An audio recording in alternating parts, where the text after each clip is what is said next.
I was actually correct about a theory for once. I'm just as surprised as you are. Before we get into that, let's dive into the recap and review of NCIS Season 11, Episode 14, Monsters and Men. I think that's alright. Probably not. So the episode starts out with Bishop playing softball. Yes. That is a point for her. Yes. Softball's my favorite. Sorry, if I'm talking weird, there's something wrong with my bottom jaw. It's like a lisp, but it's also me like spitting. It's unpleasant, I'm sorry. But she comes back to NCIS with new information about Parsa. Parsa, this man just, we can't escape him. Yet. I like how the guy's wearing some airy, refreshing, elegant body mist for men. Then it's revealed that Bishop is the Parsa expert. Dun dun dun! I feel like we acknowledged this already. Was this supposed to be surprising, or was it just as unfulfilling of a plot twist for you as it was for me? Gibbs gets angry because secrets are no fun unless you share with everyone. Denozo, God, what is Season 11 Denozo? He's taking baths in Aphrodite's body gel or something. You know, for men. This season, Tony is beyond me. Prior to this season, Tony had an evolving character, but it was a definite character. And it changed, but it was still based off of that one character. Like, I was sure this is the same man. Now I just think Tony has like a multiple personality disorder. I mean, one day he's banging tennis players, the next he's going to a men's support group. One day he's picking up women all over town and going to bars. The next he's soaking in Aphrodite's body butter mist bath gel. I'm not even sure this is the same man. Is he okay? I'm kind of concerned. We just keep hearing like these little like peeps out of him, like, hey guys, I have a woman. Hey guys, I go to a men's support group. Hey guys, I joined the mafia. Hey guys, I'm having a midlife crisis. Oh, Tony. Oh, what a joy. That guy. Did just someone check on this man. Ugh. Bishop and Gibbs are having like a cold shoulder off. They're investigating Parsa, and that's basically this whole episode. Them investigating Parsa and ignoring each other. Except for a scene with Bishop in the bathroom. Why did Bishop think she could just walk in the bathroom? Really though, is this just a thing like women do now? They're all pretty cool with it. I'm pretty sure if there was like another naked man in there, he probably would be at least confused. That scene upsets me, but I'm not sure why. Then Gibbs and Bishop are talking again, kind of.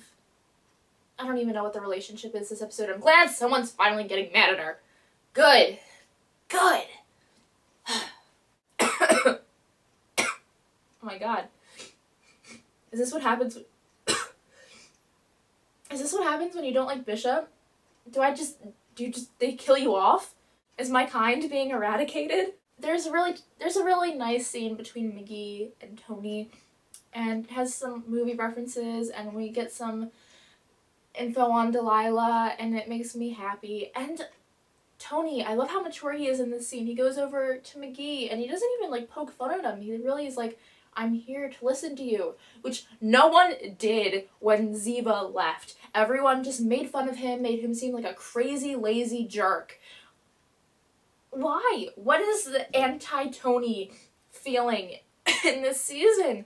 It's unreal. It's ridiculous. Tony is being such a genuinely nice guy. I mean, he's confusing. One of these Tonys is being a nice guy. At least 3 of them, maybe.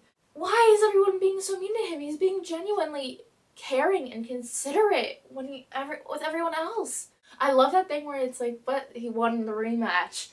And it's just a nice sentiment from a nice guy. Or at least one of his personalities. Abby, we see about 3.5 seconds of Abby. And I think she's quoting the original Sherlock. Don't know where that came from. Ducky too, we see like 3.5 seconds of these people. Could have sworn they were main characters at some point in time. Then basically at the end, Bishop gets herself in deep duty once again because she imagines a more humanized Parsa and she talks to him alone in the room, and it's borderline something. I just don't know what, but whatever it is, I'm pretty sure it's frowned upon and it's making me uncomfortable. Gibbs leaves, of course, because let's leave the inexperienced probationary. Oh my god, here it comes. I'm sorry. Let's leave the well-experienced agent alone in the room with the terrorist and just see how it goes. So naturally she almost dies. He fakes being sick and he's threatening her and her husband, and they have some weird relationship going on, and it's like a suicide mission, and Gibbs is like, I can't believe I let this happen again.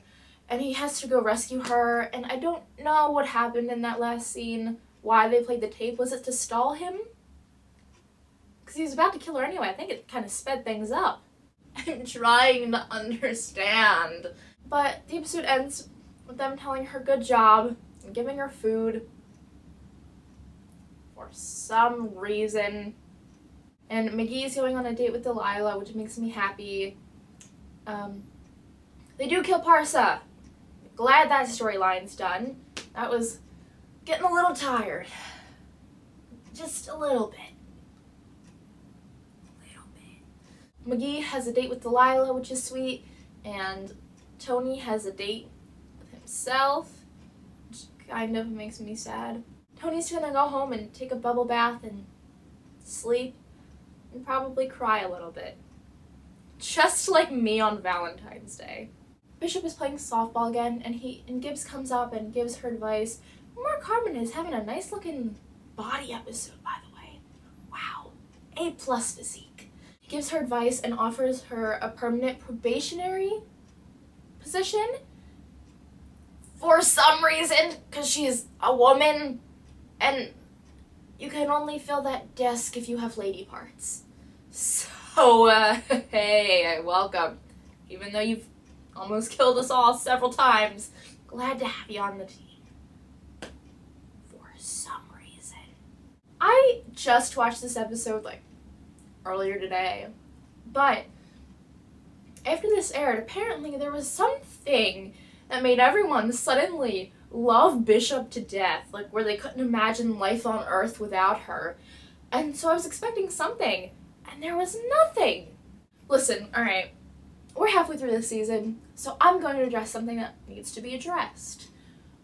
I don't dislike Bishop because she replaced Ziba. I don't dislike Bishop because she's not Ziba. I don't dislike Emily Whippersnapper. I don't dislike her. I don't dislike Emily Wickersham. In fact, I genuinely like her. I look up interviews of her and I think she's a very nice person and she's humorous. I don't dislike the acting. I thought the acting is great. The acting is nice. She bothers me because she never learns. She keeps making these mistakes and she just makes them over and over again, and people just, they don't even, she never learns. Whenever she makes a mistake, it's somehow a positive thing, like it ends up helping the case somehow or benefiting someone. One day she's gonna kill someone. These are awful mistakes that no one is correcting, and people are saying, no, see, she's not perfect, she's making mistakes. No one is telling her their mistakes. She doesn't know. It's like me getting a math test and I put 2 + 2 = 5 and I hand it to my teacher and she goes, well, she tried, gives me a perfect paper.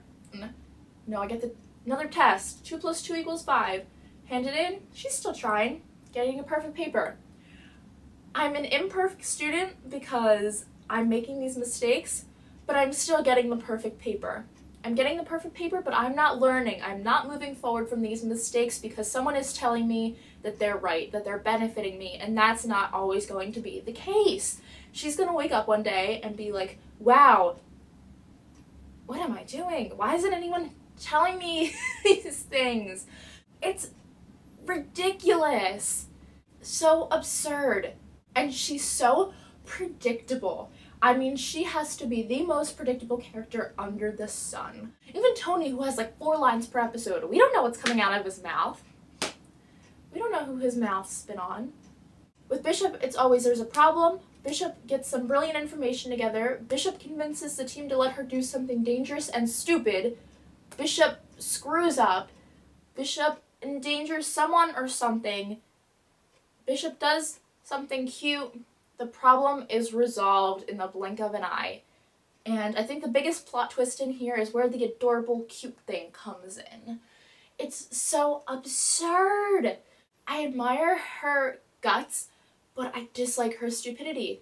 I admire her compassion and her optimism, but I hate how naive she is. And she talks the talk, she gets the information, but when she tries to walk the walk and go out there and do things, she messes up. When Ziva and Kate were bold, they had the experience and the personality to back it up.